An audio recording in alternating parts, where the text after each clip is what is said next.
Hello, and welcome to episode 19 of the Time to Calibrate podcast. My name is Marc Levesque. My co-host today is Bob Allaby. Unfortunately, Brent Robillard, who usually is with us, is not available as he's traveling to Switzerland to attend the Watches and Wonders show next week. We feel absolutely terrible for him, and we're not a tad jealous. We do, however, have a very special guest. He's none other than Marshall Sutcliffe from the very popular Wristwatch Revival YouTube channel. Welcome to the show, Marshall. Hey, thanks for having me on. I appreciate it. No problem. So like most watch podcasts, we start the show with wrist checks. So since you're the guest of honor, what's on your wrist, Marshall? I have possibly my most watchmakery watch. I have my Breguet. It's a 7027, I think is the reference on it. It's the one that has all of the watchworks on the front. Cool. The actions on the front with the little baby dial at the top. It's that one. Yeah. Nice. I figured I'd wear it's the one that really shows off, how a watch works by putting it front and center and kind of making it the whole dial. Now, here's a question. Would you actually work on that if it breaks? I haven't. I think I would not currently. Yeah, I think it's too scary. I could figure it out, I'm sure, but I don't know. I don't think my skills are quite up to that level. So no, I think I would not. I'd chicken out and send it in. What about you, Bob? So I'm actually wearing a watch that could probably stand your attention there, Marshall. I actually was in London a couple of weeks ago for British Watchmakers Day, and a friend of mine and I went, and he wanted to go see this shop called Lucky Time Jewelers. Just a little vintage watch shop there, and they had a cool little 60s skin diver, very affordable. I think I paid £60 for it. There's no branding on it. The brand name has fallen off the dial over time. It's surprisingly keeping time somewhat, but so yeah, it's a bit of a mystery watch. I haven't really done a deep dive to figure out exactly what it even is, but it looked cool and it was very affordable, so I grabbed it, and that's what I'm wearing today. Everything I look for on eBay. Yeah. Yeah, and I'm wearing a watch that now, come to think of it, probably is not the right watch to wear because I'm wearing my Marathon SAR, White SAR, G SAR, T SAR, whatever. Quartz, it's the quartz. It's a quartz. No, how? Yes. I don't buy quartz watches. I don't find them quite as interesting, but I do think they have a certain charm to them now. Yeah, and it's a high torque quartz. It's a tough beat 'em up kind of watch. I was sitting on my desk this morning, and I don't know if you know, but I do these little comparisons on Instagram of watches. And today I pinned the Marathon SAR versus the CWC Royal Navy watch against each other. And the Marathon was in my head, and I just put it on. And now I'm sitting here thinking I'm talking to a watchmaker, and I'm wearing a disposable movement watch. I'm deeply offended, Not good. Mark. You've offended me, yeah. Shameful. Yeah. Yeah, when I said that Marshall has a popular YouTube channel, I really meant it. With nearly 1 million subscribers, his vast audience consists of much more than just watch nerds like us. I often put on his videos when I need to unwind and listen to something positive while I learn something new at the same time. I describe him to others as the Bob Ross of watchmaking. I have no interest in art. I have no artistic bone in my body. I can barely draw a stick figure. But when Bob Ross would draw mountains and trees, I was transfixed. It's the same way with Marshall's videos. I get excited just as much as he does when the balance spring comes to life. And I too like the sound of a mainspring clicking into the barrel. My family even watches the videos when they play on their TV in the living room. And they usually roll their eyes when I talk about watches. So for them to stop and actually watch for a little bit, that says a lot. And as many of you know, I've been around watches for a very long time, an old fart. And I had a basic understanding of how mechanical watches work. Marshall's videos greatly improved that understanding. And I'm eternally grateful for that knowledge and even more grateful for the entertainment I enjoyed in the process. On behalf of all your viewers, thank you so much for what you do. Oh, thanks. That means a lot. It's interesting. This is a very online thing for me, right? I went to one of the wind up watch fairs where I got to actually talk to people who watch the channel, but that is a rarity. So to hear those kind words really means a lot. Thanks for saying that. No, it's from the bottom of my heart. Honestly, I was talking to Bob before you came on, and this is not part of the outline that I have here, but in the environment that we live in right now, and the constant negativity and kakapupu that's on YouTube everywhere, Oh yeah. watching your stuff, just coming from someone that's positive, has great energy, that knows how to speak in front of a camera or behind a camera. It's phenomenal. We're very pleased to have you on. Now, I've been watching for a while, but I didn't come on right from the beginning. So I've gone through your back catalog over the last few years, and I pick and choose the watches that I'm actually interested in, and there are a lot of them. But I don't think I ever got your origin story. So what's the origin story for Wristwatch Survival? How did it all get started? Yeah, I used to work on cars with my dad, and he passed away about 10 years ago, but he was he was a mechanic for his whole life, and he was a car nut. And everybody in my family was a car nut when I was growing up. There was a race on the TV every holiday. That's all they ever talked about. So I kind of grew up in the car culture, and restoring them or working on them on the weekends with my dad a lot. But after he passed away and I had moved, and I lived in an apartment, like working on cars wasn't really on the docket for me at that point. And I had transitioned into more doing digital stuff. I was doing a podcast, I was doing some broadcasting, some streaming, some video stuff, and it was all on the computer. And honestly, I love that stuff. I love working on computers. I'm a computer nerd too. So all that stuff fit. But God, I just missed working with my hands. I miss that visceral thing, the thing you get when you get to hold something made out of metal or wood, and you get to shape it or change it or make it better. And I I had I had gotten into watches a little bit, and particularly into vintage watches a little bit, but they're expensive. And I had this idea that maybe I could buy a broken one and fix it, because I'm kind of a mechanical minded person and I could probably figure it out, right? And it turns out not so much. Watches are a pretty steep learning curve. Like, you do need to be taught on some level. And I found a channel on YouTube called the Watch Repair channel. It's hosted by a guy named Marc, and he's a 30-year watch repair. And he would put up little tutorials and little videos about how he did his stuff. And I just fell in. I was like, wow, he's kind of my hero. The guy's kind of the GOAT. And I got a chance to meet him, by the way, as an aside, or talk to him, I should say, online. And it was awesome. It was kind of a full circle moment. But at any rate, I watched basically every single thing he did. And one of the things that he suggested while working on a watch was to take a lot of photographs of it. So, like, you take off one part and then you take a photo, and then you take off a few more and you take a photo, so that if you get stuck when you're putting it back together, you can go back and look for reference. Well, with my other content stuff, I'm like, I got some nice cameras around here. I got some stuff, right? I got some lights. Like, I could.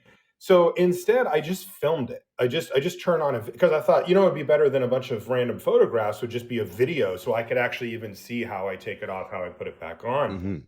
And I did that, and then it was bad, man. The gears started turning. I was like, this footage doesn't look bad. Like, I had a macro lens, so it was like kind of up close. I was like, And I've done some voiceover stuff, and I've done a whole bunch for my kind of other career. I've done a whole bunch of live, like, broadcasting, and the subject that I was covering is a game that's it's a card game, so it's relatively slow paced. So as a live broadcaster, you kind of need to be able to fill the air. It's not a boxing match, right? So, I had to develop this skill over a number of years to kind of talk on the fly and keep a conversation with somebody either in the booth with me or with the viewer who I can't see or hear, kind of going. And I had the microphones and all that stuff too. So I thought, well, what if I just fired up the microphones and kind of talked about what I was doing, right? Because, the impetus for it was, I found it fascinating. Like, I just was like, wow, I just cannot believe what's going on inside these watches. And the fact that they're still usable, and, you get this really cool thing when you're done that's either working really well or working well and looks good if you do like a full restoration. And then it was off the cliff. I mean, and then I was like, well, how many cameras should I use? And I was in the video editor trying to figure out how to stitch it all together. And And then it was kind of, one of those things where once I hit that tipping point, I just didn't look back. That's cool. Yeah, I man. bet the video is a good idea over pictures because when that click spin goes flying across the room, at least the instant video will show replay? you which direction it went in. Oh, dude, I've done the instant replay a lot of times. I get like one frame where I can see it pinging off somewhere. And I'm like, all right, get my magnets out and start pointing them in that direction. So I have a kind of a follow-up to what you're talking about right now, but I've been binge watching the channel the last few days. And first of all, thanks for the effort you put in. The enthusiasm you have totally shines through. I have a YouTube channel myself. I'm also approaching 1 million subscribers. I'm about 980,000 away, but working on it. But I was watching the recent video you did on the Hoyer Carrera.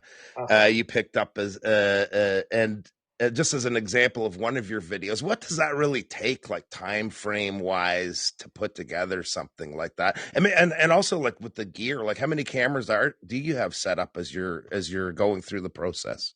Yeah, so my current setup for the gear to start there is I've got 4 cameras. So Okay. it's a lot. They're all running simultaneously, and then there's a 5th camera that I'll add in for shots that aren't of my work area. So basically, I have an overhead camera, and then I have a wide shot that shows kind of the whole work surface. And then I have 2 close-up cameras. One of them shows basically the whole movement, and then the other one is actually zoomed even further to show, it's kind of a super close-up version of that shot. Yep. And so it's 4 cameras, and then believe it or not, I actually use my iPhone for some of the other shots, the ones on the time grapher, the ones on the watch cleaning machine, and then the ones on the microscope. iPhones can shoot in a format called ProRes now, which is like, Yep. it's huge. It's 6 gigabytes a minute, by the way. But at any rate, it's really good quality, and so I'm actually able to use those for some of the shots. I wouldn't want it to be one of my main cameras, but it totally would work. So that's what the setup looks like for that Carrera. I mean, I didn't write it down how long it took to do the whole thing, but I would guess probably like from the day I received the watch till when it was done was probably about 2 months, I would guess. Wow. Yeah, that was a tough one. I'm still getting acquainted with chronographs. That was about the 4th one I think I've done. So I'm still learning somewhat. That's also the first. That's a Valjoux 72 in that, and I hadn't worked on that exact movement before. So a little bit of taking my time, to make sure that it was good. And also that watch is like my dream watch. Like I've wanted that watch forever. And finding one on eBay that was beat to hell, but also had some potential was a luck. I had to pay way too much for it, but I was happy to do it because that watch is one that I've wanted. That literally is the first vintage watch I ever wanted. Like that model. Yeah. That was the watch that made me say, okay, I can't afford this, but what if I found a broken one and then led to doing the channel. So for people that didn't see that video, the funniest part to me was the whole case back removal situation with the crazy glue in the socket. Like, how scared were you doing that? Yeah, I would have been freaking out, man. Like I was terrified. When I took the socket wrench and put it in the back, and you've got one hand kind of steadying it and one hand on the handle, and you're just going like, am I actually doing this? Like this is, I'm going to now just like this, that's so much force, right? To put in the watch. I mean, we use tweezers, right? I mean, it's not, the amount of force, like once you start putting force into the movement, particularly, that's usually a good time to take a break. Like, it means you're doing something wrong. Like there's almost no procedures that require you to like actively pry or twist or turn anything on that level. And this is a whole 5 levels above that with the leverage from, I was just like, also, I wasn't sure if it would work. Yeah. And I was like, well, I hope this works. And it turns out it did. Leverage counts. But yeah, super gluing a socket onto a watch that I spent like $7,000 on, probably not on my list when I started the project. I was scared for you watching that. So that was obviously a grail for that, if you want to use that kind of word. But I'm curious now if there's another piece that's on the radar? Is there another grail or maybe multiples that you're after that you'd Yeah, like to there add to are. your? There are. Yeah. I mean, there's always something, right? I try not to fall too hard into that pattern of just always wanting something new, something new, something new. Like Hmm. this was a major checkbox for me to get that watch. So I feel pretty settled with it. But the stuff that I look at now are kind of, what if I didn't buy the next four watches I was going to buy, And for got the the big next one. 4 years or something, right? Like I'm looking at like one brand that I've always really loved and would like to own one day is a Lange. You know, Mm. not to work on it. I again, that's another one that I wouldn't feel comfortable working on with my skill set. But that's definitely on the list of I would love to own one of those one day type watches. As far as Hmm. vintage stuff goes, I think it's fairly typical, the stuff I like for people like our age or whatever, which is like, I like old Rolexes. I like Hoyer a lot. Like I'm a big Hoyer guy. That was where I started my collection as it stands, with buying Hoyer, vintage Hoyer watches. Those are probably some of my absolute favorites, again, going back to my dad and racing and stuff like that. Yeah, cool. Have you always been a collector? I mean, I think I saw a Dornbluth on your wrist a couple of times. Were you a collector before you started all this? Yeah, I mean, it's weird. I don't really consider myself a watch collector, but I do own a lot of watches, so I guess I am. I don't um I don't quite approach it in the sense of like collecting just to collect. Like I wear them. I don't have any that I'm just like I just wanted to own this. Like I actually, when that happens, I don't like it very much. Um I really pay a lot of attention to what watches I actually pick up and wear on a day-to-day basis, versus the ones that I represent some version of myself that doesn't exist. So but yes, I had the Hoyers before that. Again, I wanted the Carrera, but I ended up getting some of the Octavias that I could actually afford from that era, or from a little bit later, from the early '70s, late '60s, early '70s era stuff. And then yeah, that was a Dornbluth that you saw, and I've had that for probably 5 years now or something. So, I had it, yeah, sometime around when I started the channel. So yeah, I've had a number of watches before that. The passion started sort of simultaneously. It just took me quite a while to actually get to the point of deciding to work on the watches myself and also being, competent enough to do it. Cool. Would you work on that Dornbluth? I would. I haven't. That one I actually would. That one's based on a 6497, which is a movement that I'm very familiar with. That's kind of the one. I mean, most people buy the Chinese Seagull version. Yeah, to start off with, putzing with it. Yeah. Yeah, we sell that in the kit for Sutcliffe Hanson and stuff too. So I know that really, really well. And so, I don't know. I think I'd be nervous as hell. It's nicely finished. It is. Um, And it's German silver too, so it might be a little soft. It might be. It's probably a bad idea, but I think I would work on that one. Do you work on modern watches at all much on the channel? It seems mostly vintage. Yeah, almost all vintage. I mean, I would like. I'm not. I'm okay working on them, but they have a much different vibe, and I also feel like the knowledge that I have about working on the watches, to the extent that I have it, is more focused on a little bit older watch technology. I'm very comfortable in that 50s to early 2000s range. Like the movements are very similar. They all kind of have the same stuff, just moved around or done a little bit differently. But if you open up, even something more common, a Submariner or GMT or something from the last few years, like it does, they have the hairsprings are a different material. There's just some requirements there that are a little bit intimidating. But for the most part, I mean, it's because I really love vintage watches. Like they have a charm and something about them, that if somebody brought me like a watch that was only a couple years old, I would probably just say, well, you should probably just take it to like a real watchmaker. Yeah. Because the other thing is that I have to figure out which watches I restore, right? and I am overwhelmed with requests to do it. So when I look at one to think about, I'm thinking about not only the watch itself, but also like the story behind it, who owns it, what it means Mhm. to them.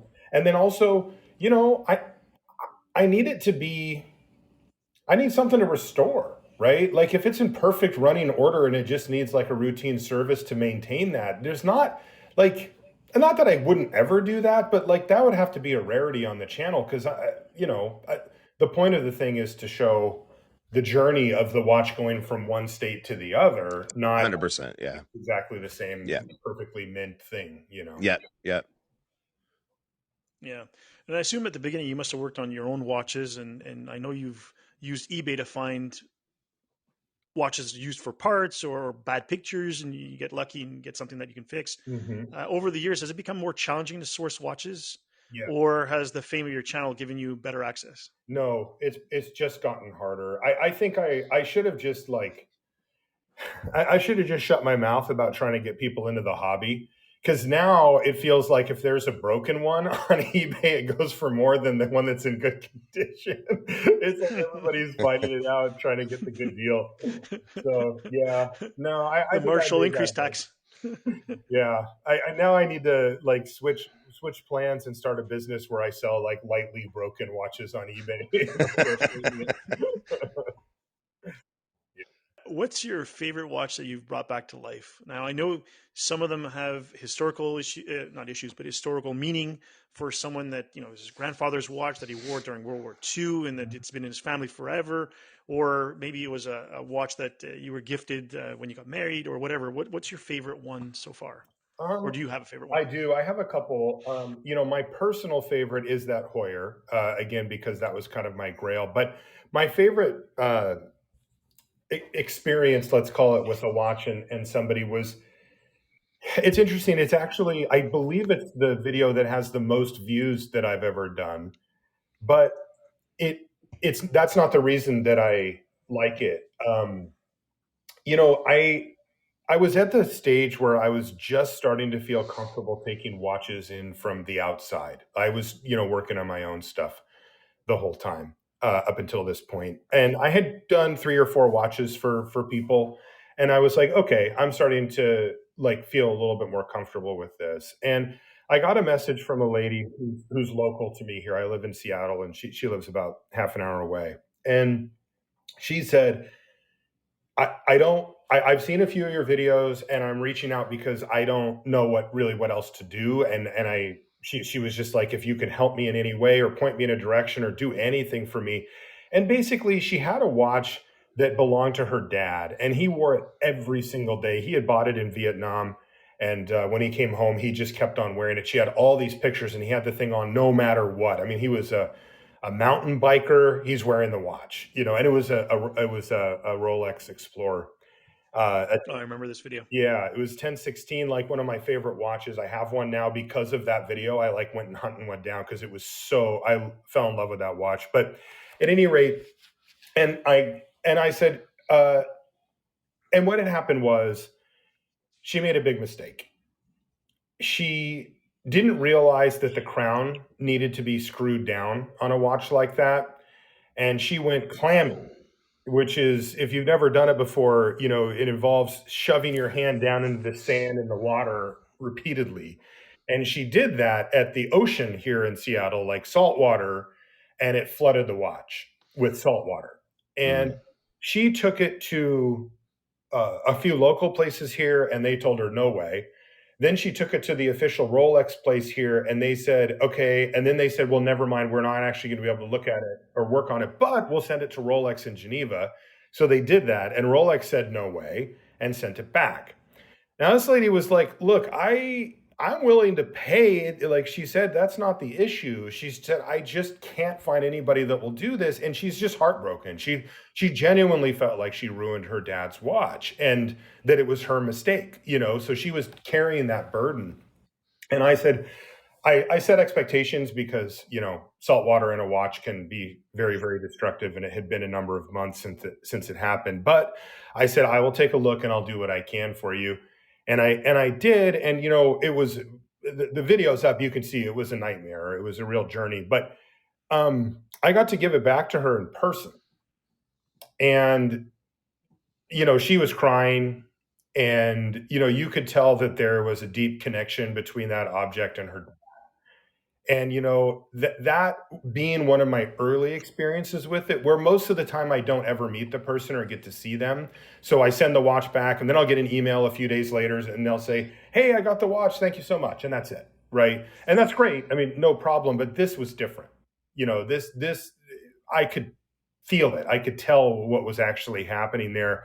And that really solidified it for me about kind of what my role in this process was and why I do what I do. So that one will always stand out to me as one that clarified the meaning of this stuff for me. Wow. That's an amazing story for sure. So I had a question on movements, and it's hard to follow up that answer, to be honest with you. But I was wondering if there's a particular movements or complications that you dread working on, or that are particularly challenging for you. Yeah, I mean, for a long time it was chronographs. Chronographs are, I think, for the normal, like, unless you're going to start getting into like high end complications, minute repeaters or some crazy stuff like that you just don't really see. Like, people don't have that. Those are $100,000 watches or whatever. But until you get, to that point, chronographs are kind of the king of the hill for people like me, and they have a lot going on because they have, in most cases, they have just all the normal stuff that you have to do to make a watch run properly. And then they just add this extra layer of stuff. So I was pretty intimidated by that for a long time. Eventually, I think I got over it. And I took a class again from Marc Lovick. He had been working on a chronograph course for a while, and I took that and I took all these notes, and we had a couple of practice movements in that online class, and I finally got the confidence up to do it about a year ago. I released the first one that I did as a chronograph, but that was kind of my white whale. Like, realistically, I probably won't go that much further than those. Like, I don't think I'm going to do any like fuse chain stuff or super old stuff. The stuff that comes up more often, though, that can be a little bit intimidating. It sounds funny, but it's the different ways that the brands do calendar works. That is very not standard. Like, every one of them has their own idea. Some of them are really complicated. Some of them are remarkably simple. And every time, it's funny because the way that it works is like you take apart the watch, you clean it, you put back together the part that runs. And so that part always feels comfortable. And then you flip the watch over and it's like, okay, I need to put in the calendar. And that's all often a spot for me where I'm like, okay, where am I at? Like, what do I do here? Like, I've got all these parts, and maybe I'll fire up the video that I have of me taking the thing apart, again, going back to the early days of reference photos, if you will. But this is like a, glistening 4K video that I've got. Like, how can I go wrong? Which angle do you want? Right. But yeah, that's actually the thing that more on a routine basis comes up that is a little bit intimidating, where it's just like, how does Omega do this again? How does Seiko do this again? How does Rolex do this again? And because, one of the things that does come up for me all the time, it's a blessing and a curse, but is that I'm almost always just working on different stuff. If you talk to real watchmakers, they'll say, oh, I know how to do all the ETA movements like inside and out, or I'm a Rolex. I do these 3 movements. We have an Omega service center here in Seattle, and I've talked to some of the people that work there, and I'll be like, well, how many different movements do you work on? Like in a given week or whatever. And they're like, no, it's not a week. They're like, it's ever, and they're like, and the answer is 3. Wow. Like, so they just get one, and there's people that work on one, just like the chronograph guy. It's just like, give him the chronograph movement, and he just jams on those all day. That's all. So they know every single thing, all the little tricks, all the little gotchas, all the little, I know what this is. And for me, it's the complete opposite. I have to kind of reset my brain every time I start a movement, but it makes the videos more interesting, and it's more challenging and interesting for me too. Yeah, I can imagine for sure. Yeah. Yeah, it's remembering which screws go where. I don't know how you do that. But again, with the video, I guess you watch back, and with time, I guess No, you know yeah, which it's screws funny. go where. I don't actually have to do that for the screws. You'd be surprised. I know it looks crazy to see a big pile of them, but the process of elimination is really powerful with that. Oftentimes the screws that go on the big plates, there's usually two plates and then a balance bridge as well that go on the main plate. Oftentimes those screws are all the same. Right. So you've got 5 or 6 that are just like, I already know what all those are. So take those out of the equation because they're too big to go anywhere else in the movement anyway. Right. So then, it's like, oh, I need these 2 screws for the pallet fork bridge. Right. Well, there's 2 things that are always true of those type of screws. One of them is that they're short, right? Because they only go into the main plate. So if they're long, they'll actually come out the other side. So they have to be kind of stubby. And the top has to be very thin and flat so that they sit flush so that the balance wheel can clear them. So now when I look at a pile of screws, all I have to do is go, okay, I'm looking for short ones with a super thin top on them. And maybe there's only 2 of those. So there they are. Or maybe there's Yeah. a couple that are similar and I just have to go, okay. And then the other thing that happens is that on a lot of movements, the manufacturers kind of hold your hand a little bit. They will, on screws that are on the watchmaker side, on the side with like the train of wheels, the side that you see on my videos the most, they will have polished screw heads. But on the ones that go on the bottom underneath the dial where you can't see them, they'll leave them flat, like they're not polished at all. So you Oh, can look, interesting. yeah, and so you can go, oh, okay, well, if I look at a screw, I can just look at the screw head and I can go, okay, this one's, matte finish or whatever. So that's going to be on the other side. That's not the one I'm looking for right now on the top. So it actually, that part, funny enough, comes naturally pretty quickly. It's the stuff that you don't see every time that can really kind of jam you up. Yeah. So I've seen components break, like jewels and other things, and things not fit, missing parts, even stuff flying off your desk. Oh, yeah. What's the most aggravating thing that's happened when putting together one of these videos? Definitely losing a part, especially like, man, like a click spring, right? I mean, it's a wire spring in most cases, and they are so small. Like, I could put it in your hand, and if your eyes were closed, you wouldn't know that I'd placed it in your hand. Like, they just don't weigh anything. And oftentimes they have like 2 hooked ends on them. So they'll grab onto any fiber, shirt, chair, anything that you can. And it's funny because it challenges your patience. It really, this is a good hobby for somebody like me because I I naturally want to take like shortcuts. When I'm working on a car, it'll be like you should probably remove the air intake hose so that you can get to those screws. And I'm like, but what if I just jam it right underneath at this angle? And it's like the whole removing the thing would just take a few minutes. But my brain is like, but if I don't need to do it, then and so one of the challenges I had to myself at the beginning of this journey was to slow myself down and try to do it right. And when you lose a part or when it's currently missing, it's weird because like I'm sitting at the desk right now that I do my videos on. And it's like imagine you're at your computer desk and you're working on something and it flies away, but it's small, right? It's not in the living room, right? It's within 3 feet of me somewhere, but I don't know where it's at, and it becomes this, you start to kind of bargain with the gods, the watchmakers, it's just like, just let me find this and then I'll stop working on it for the night. Like I pushed it a little, but like Kronos, the watchmaking god, I appease you, but I'll tell you, it is. There are few better feelings in the world than when it's been an hour and a half and you actually do find the thing.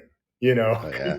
It just you just feel so dumb. You're just like, if I just was more careful, I wouldn't have lost this. And the whole time I'm down on the ground with my flashlight and my magnet, I'm thinking like, is this eBay search going to be the one where it goes, yep, there's 100 of these available, no problem? Or the one where it goes, did you mean this phrase? And I'm like, no, I didn't mean this phrase. But there's none around, because you're really at the mercy of the parts, in many ways with these watches.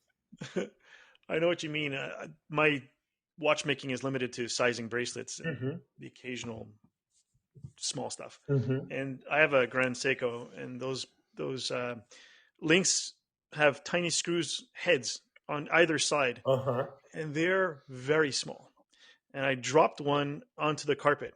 I met Kronos that day because I was sitting there and I have this super high powered 8,000 lumen flashlight that I had sideways trying to cast shadows, and it was like a solid hour of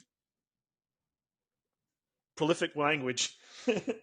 And I found it, but God, I can't imagine a click spring or So you have Kronos' favor. Very nice. Yeah, I got lucky. Very lucky. So what's surprised you so far during the development of your channel? What's something that you didn't see coming and it happened and you're pleased that it has? What do you think? I think two things. I think one is that that I was able to create a space to relax. I'm very conscious of what I talk about during the videos, and I don't talk about anything really outside, like current events. I try not to talk about stressful stuff.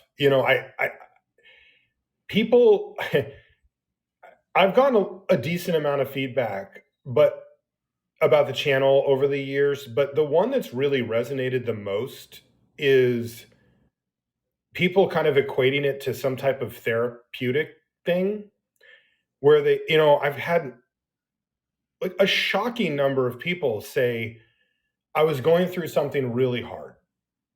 I'm getting a divorce. I lost a parent. I'm sick. I'm at the hospital. And your videos help me. I suffer from anxiety, and this is the only thing that can calm me down. These type of things, which I was like, look, I always wanted them to be interesting or entertaining or whatever, right? All the things that you would expect from a YouTube video like this. But I did not expect it to hit on a level that was a little deeper than that, a little more towards the calming in a more meaningful way, I guess, type of thing. And then the other one is simple, but I didn't plan on this appealing to the as broad of an audience as it ended up doing. I thought it would be, honestly, I thought it would be for people like us three, like watch nerds that are into this stuff, and would be like, I'd like to do, this is interesting because I'm into watches.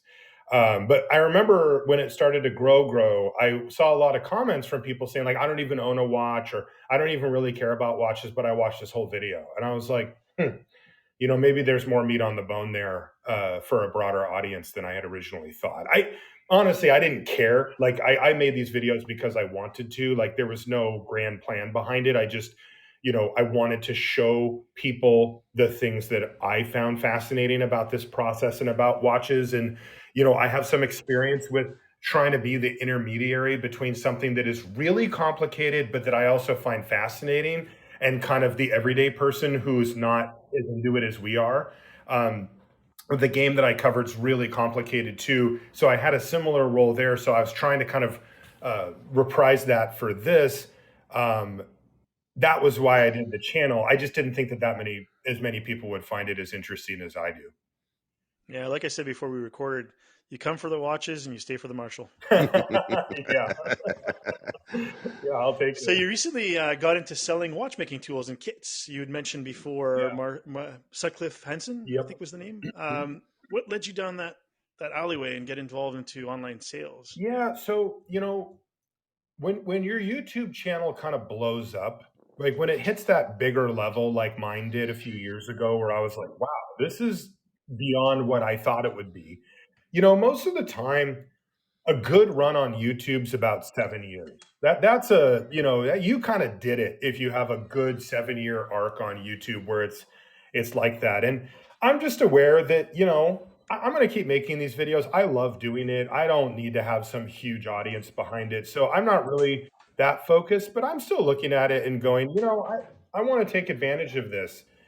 And what ends up happening is you get approached by the machine. This is the advertisement machine behind YouTube. So this is sponsored. Everybody runs or most people run ads on their video that are like, through YouTube, they call that AdSense video ads. But then Squarespace comes to you, and Men's Shave Club comes to you, and NordVPN comes to you, and MeUndies and MeUndies, everything else. All seen these huge campaigns for Casper mattresses, etc. And they come to you and they say, we'll give you a lot of money to talk about our product on your video.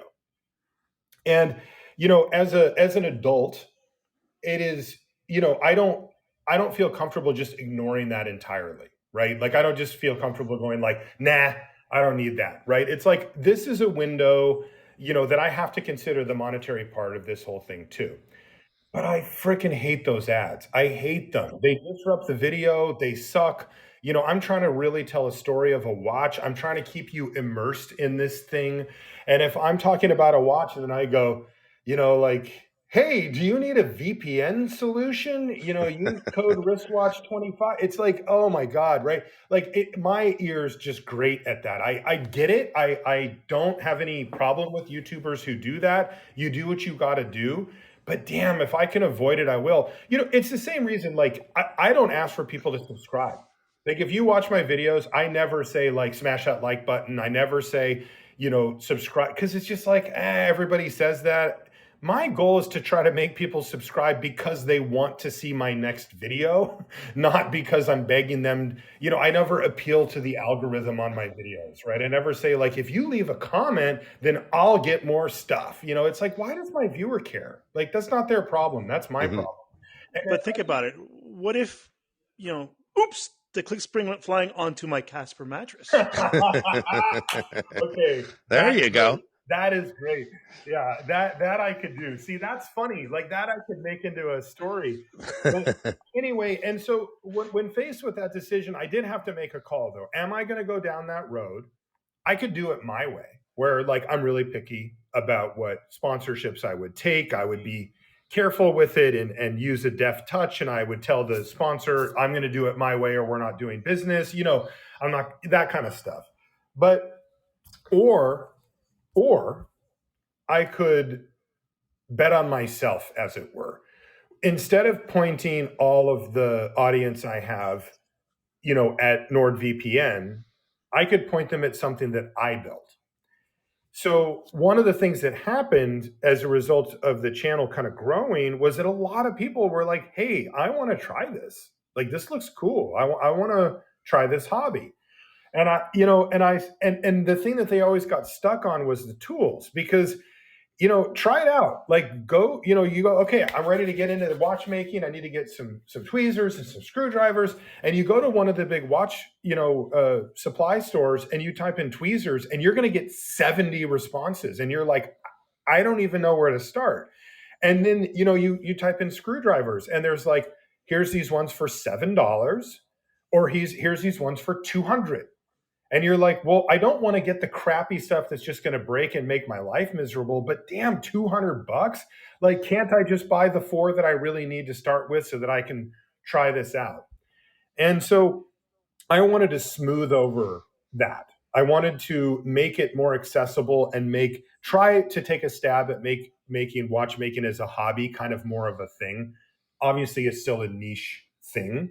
But I felt like there was enough people asking that I just kind of had that sense that there would be something there. And so I partnered up with a friend of mine named Alex Hanson. So my last name is Sutcliffe and his last name is Hanson. So we just named the site Sutcliffe Hanson because all the good names are taken, basically. And I designed all the toolkits, and he handled most of the business stuff and the website. And we worked on it for about a year, and then we launched it about a year and a half ago. With all the toolkits and stuff. And then we've just been building on it since then. Have you ever considered, is there plans to expand on that and ever maybe even do your own watch, or is that something that's been considered? Yes. So there are are numerous plans. We actually did dabble with modifying or doing something with a watch. That is a much deeper pool than you might think at the onset. So we've shelved that for now, just because we're overwhelmed with our other stuff. And then we're also working on some. We're really excited about some of the expansions that we're doing around repairing watches, and being able to potentially work on watches that are that other shops say no to, basically. Mm-hmm. We've identified, we believe that there's a segment right now that without going too deep into it, broad strokes from the watchmaking industry, there are not enough watchmakers. Period. The companies will pay for you to go to watchmaking school just in the hopes that you take the job with them. Like, you don't even have to, but they're kind of like, hey, good job at school. Just so you know, here's the seat, and if you go work for them, then great, because there's just not enough. And so when it comes to old watches, like the type that I do on the channel, it's really common for shops to just turn you away straight up, because finding parts, there's gremlins, they're a pain in the butt. If you're going to warranty them, they end up being, it ends up costing way more than the watch costs to do it. So then if the person flakes out, if somebody goes, oh, it was, $1,500 or $2,000 to fix this watch, it's only worth a couple hundred, never mind. And now the watchmaker's stuck having done all the work, and they've got a watch that's worth a couple $100, right? So their reaction in many cases is, I'm just not going to deal with this stuff. And so, for me, I'm like, well, maybe there's enough of a market there that we could charge appropriately, but, be able to fix those. So that's kind of where we're looking next. Oh, that's cool. That's very cool. And where do you see the Sutcliffe Media Empire? Sounds like a Bond villain enterprise in about 5 to 10 years. I don't know. That's a great question. I mean, ideally, I would still be doing Wristwatch Revival. I mean, this is what I love, right? I am one of the luckiest people on the entire planet. Like, the fact that this thing actually hit is already, one of those one in a millions. But I mean, I'm a camera nerd, a computer nerd, a watch nerd, and I get to just work with all this stuff all day, So if they let me keep doing it, I'll keep doing it. Otherwise, it's whatever I get into next. If I see an opportunity to try to share that with the world, or show people why I think it's really fascinating or what's interesting about it, I'll probably end up going down that rabbit hole. So I kind of had a question. Like, I'm sort of like Marc, where I'll size my own bracelets. I've dabbled with, back in the SKX modding days, bezel swaps, crystal swaps, the kind of basic stuff like that. But for somebody that's new, like, or interested in getting into the movement side of thing, like, where's, obviously your channel's a great starting point, but do you have any other tips or suggestions, any learning tools that would be helpful? Yeah, totally. So, the best place to start is working on larger sized movements, right? So, think American pocket watch movements from eBay that you can pick up for $50 that are like a little bit broken. Or if you just want to have something new, that Siegel ST36 or ST3600, it has a couple of different names. But that movement is just a little smaller than a pocket watch movement, but it's bigger than a typical watch movement. And that really helps with visualize, so you can see what you're doing. Bigger parts are easier to pick up. That's a really great place to start from a movement perspective.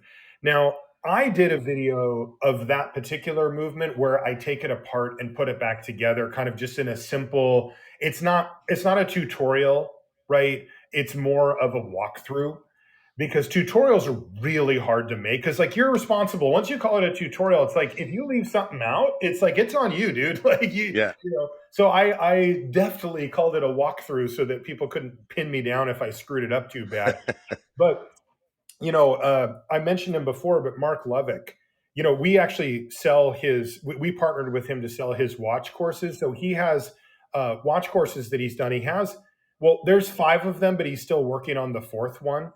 But those were what opened the door for me, period. That's why we went to him, because I was looking at it and going, we're selling these watch kits, but there does seem to be kind of the missing component of you buy the tools and you have the movement, but now what?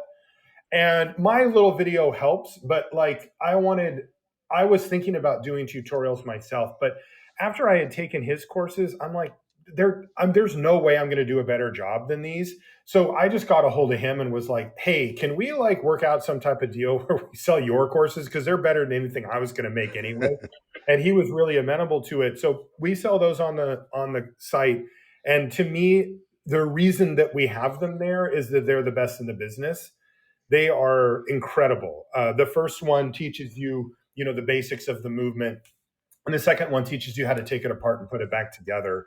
And each part is described and shown how it works, and all where it's really in depth. And for me, I had tinkered on my own, similar to stuff you were talking about, Bob. Where I was like, messing around with my watch a little bit. I tried to take one apart and couldn't get it back together, that kind of stuff.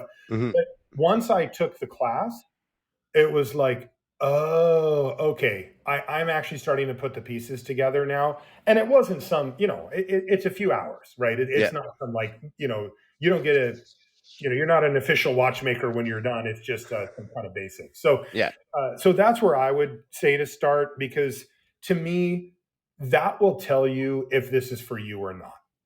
If that appeals to you, if your brain kind of works that way where you can pick up what he's putting down in those tutorials, I think you have a bright future in watchmaking. If you're kind of going like, I don't get it and I keep screwing it up, it's like, okay, fair enough. This isn't for everybody. It's not your thing. Yeah, exactly.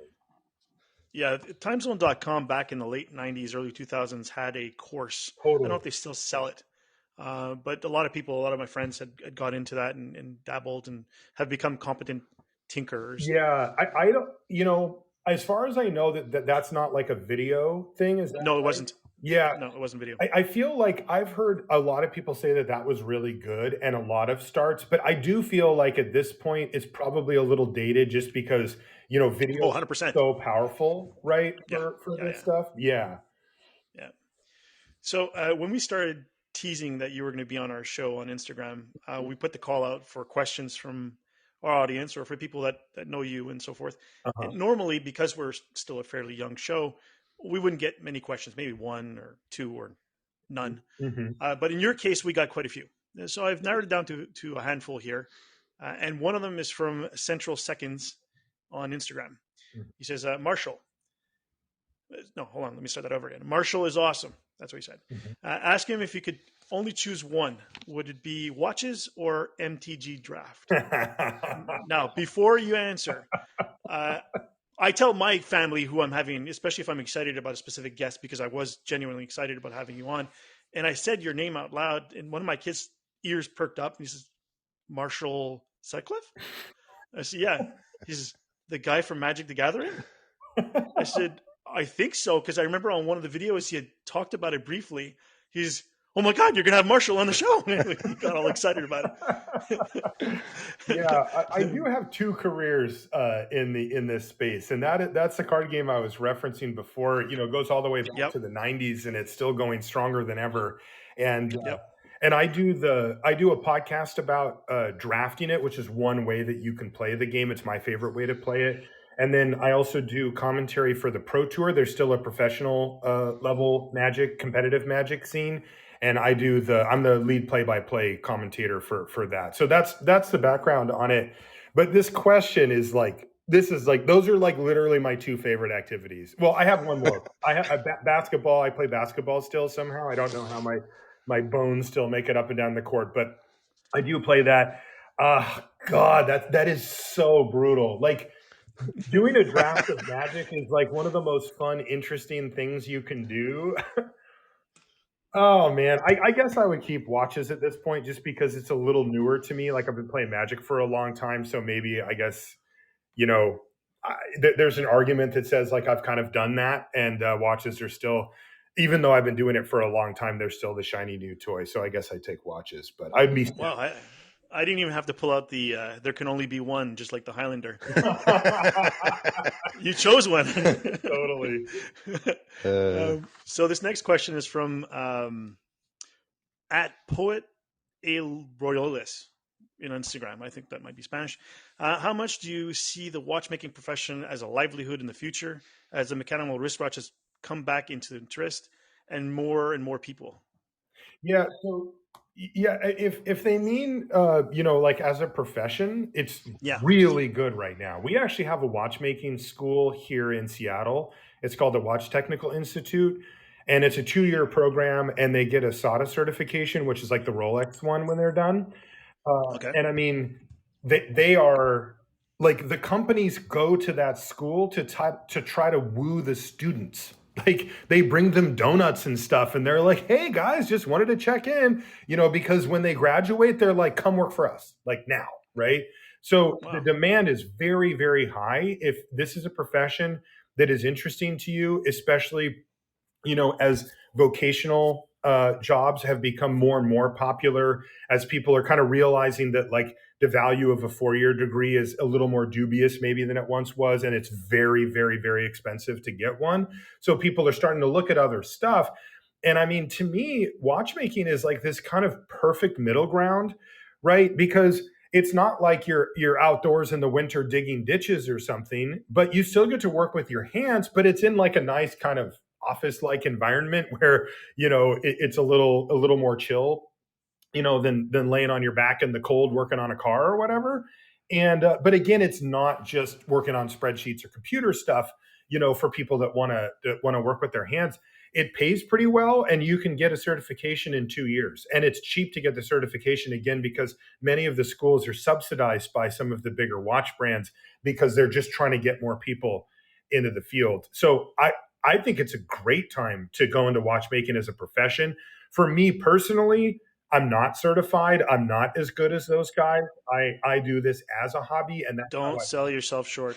Well, this is where I mean, there's levels, right? There really are. You go into one of these service centers, and I mean, these guys are incredible. I mean, they are machines when it comes to. They put me to shame.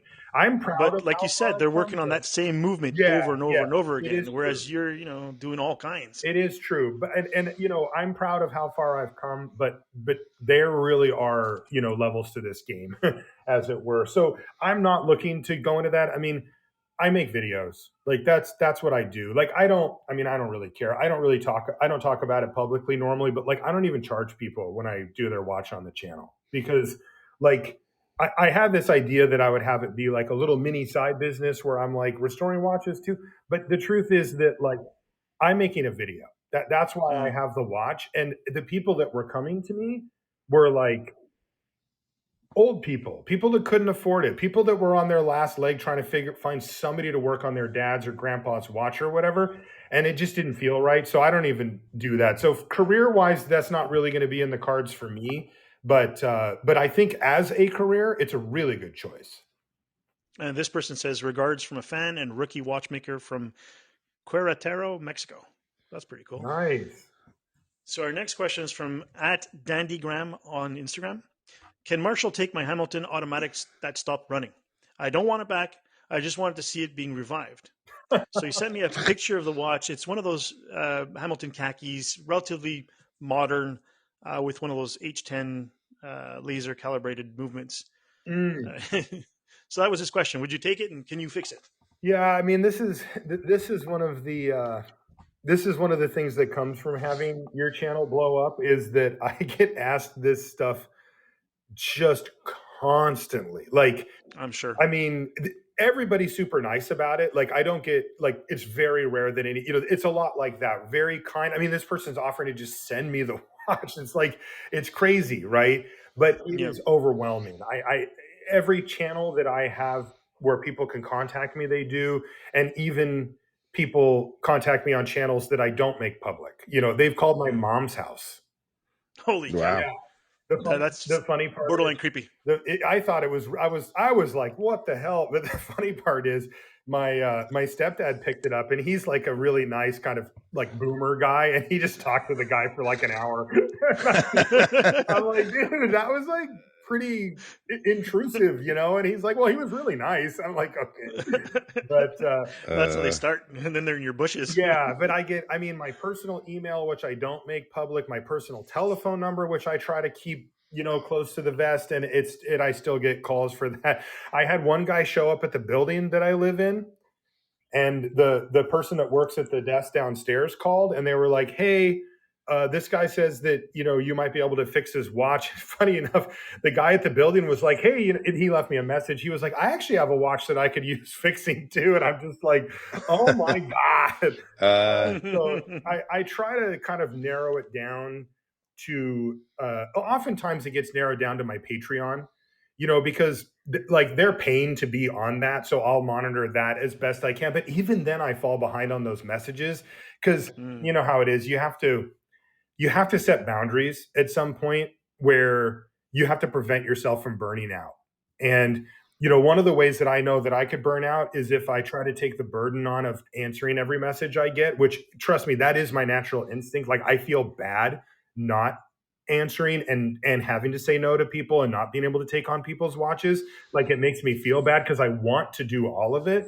But I'm also, having done content creation for a number of years now as my full-time thing, I'm very, very aware of the activities and the burdens that come with it, that are blessings. I'm lucky to be in that position, but also if I did take that responsibility on full on, I would burn myself out. Like, I would not be able to keep making videos for the long term, and that's my goal.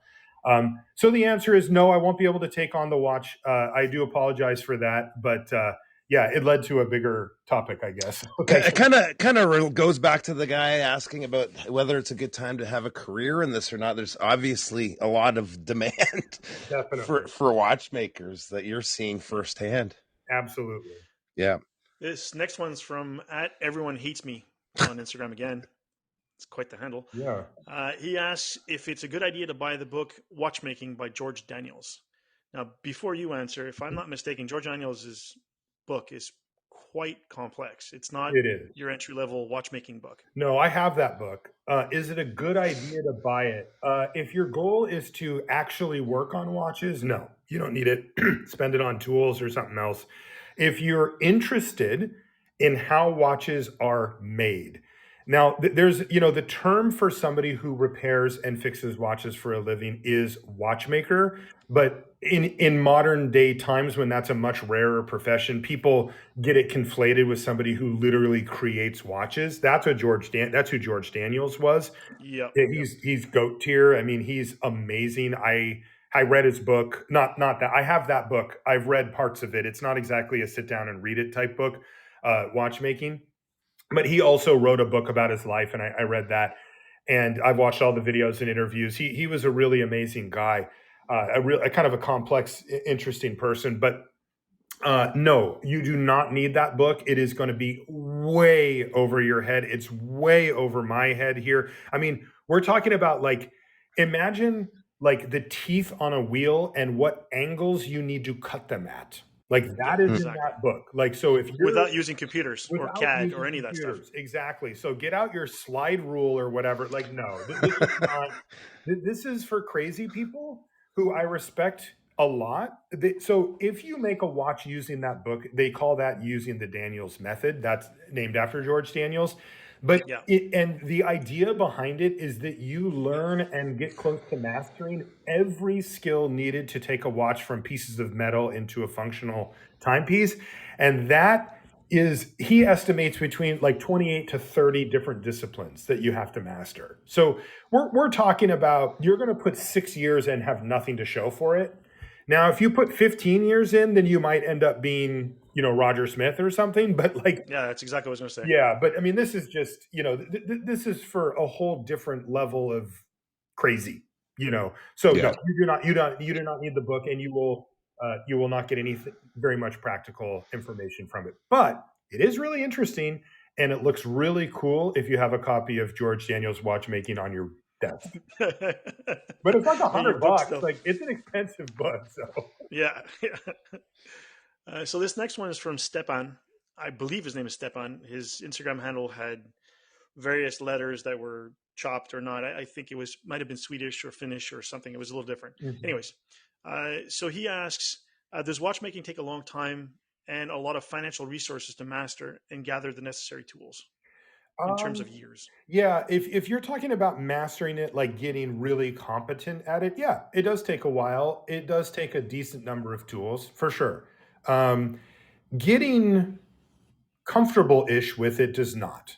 We were talking about the toolkits we sell. The one we have, this is a starter box. It comes with 4 screwdrivers, tweezers, a loop, a movement, and like a movement holder, a thing to put the movement on.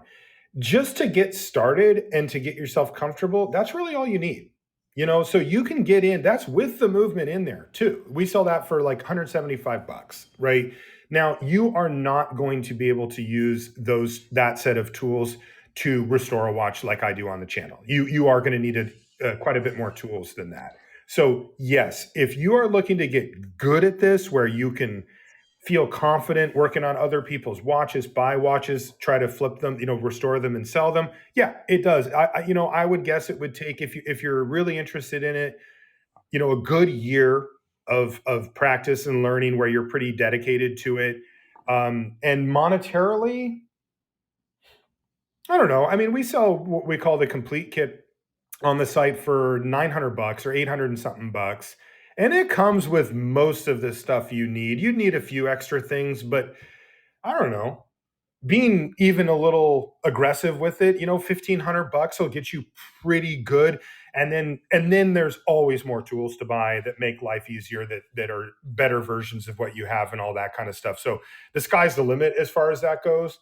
But yeah, I mean, I think for your average everyday person, yes, it does take a while, and yes, it is expensive. Now, here's a question follow up with that.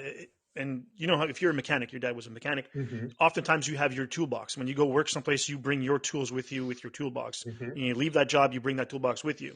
Is it the same for watchmaking? It is. Or when you get a job for Swatch Group, you show up and everything's there? Yeah, so most watchmakers have a subset of hand tools that they prefer to use. Their favorite screwdrivers, their favorite tweezers that they've dressed a million times and that they use for certain operations. It's very common for watchmakers to modify their tools. In most watchmaking school, you'll get taught some machining and stuff, how to use a lathe and a mill and stuff like that. And you'll actually make some of the tools that you use. So they'll either have ones that they made themselves for specific purposes, or they'll modify existing tools. So a lot of times watchmakers will want to carry their own versions of those.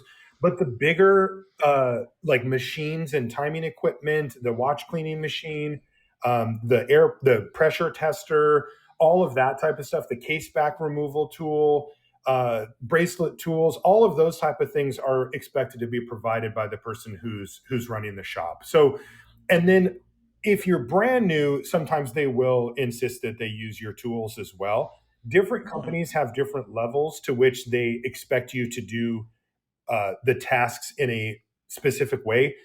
If you work for a local jeweler, they'll probably just say, like, as long as you do it up to standard, you can do it kind of however you want. But like, if you work for Rolex, they want you to do it using the Rolex part on the Rolex bench, sitting in a Rolex seat, wearing a Rolex jacket, and you're going to do it exactly how they say. Because of the scale that they operate at, they have to have that level of granularity. Yeah, for sure. So I have one last question. This is from Curtis McDonald, who goes by Curtis_McDonald_ on Instagram. What is the best way to contact Marshall about working on some watches? He says he tried Instagram and Patreon, but he just wanted to confirm. Yeah. Yes, this is what I was talking about before. Yeah, exactly. Yeah. And I have to apologize. I mean, I fall behind on these things, and what I'll do is kind of wait until I have like a block of time that I cut out just for that, and then I blast through them. But the answer is Patreon is the best way to get a hold of me. So if you've messaged me there, I will have the message. I just haven't got to it yet. Yeah, no problem. So that's pretty much it. Thank you, Marshall, for being so generous with your time and coming onto the podcast. Is there anything you'd like to plug while you're here? No, nothing to plug. I just wanted to say thanks for having me on, and I appreciate you guys accommodating my schedule as well, so that I got to come on a little later than we originally planned. So no problem at all, man. It was awesome, Marshall. Good meeting you for the first time here today too. Hopefully, I'll see you guys out at an event sometime. We can hang out. Yeah, I mentioned we're going to the Vancouver Timepiece Show in a couple of weeks, and that's not that far a drive from Seattle. So if No, you it's get a chance, not. Yeah, I'm gonna look into it. I was unaware of it, but if I can swing that, I'll send you guys a message and let you know. yeah, Awesome, we'll man. all be there. So that'd be great. Sweet. So thank you again, Marshall. Time to Calibrate podcast comes out bi-weekly. If you have any questions or suggestions or comments, you can email us at timetocalibrate@gmail.com. And please like, review, subscribe, and all that happy stuff. Every little bit counts, especially as we grow the show. And until next time, T2C out.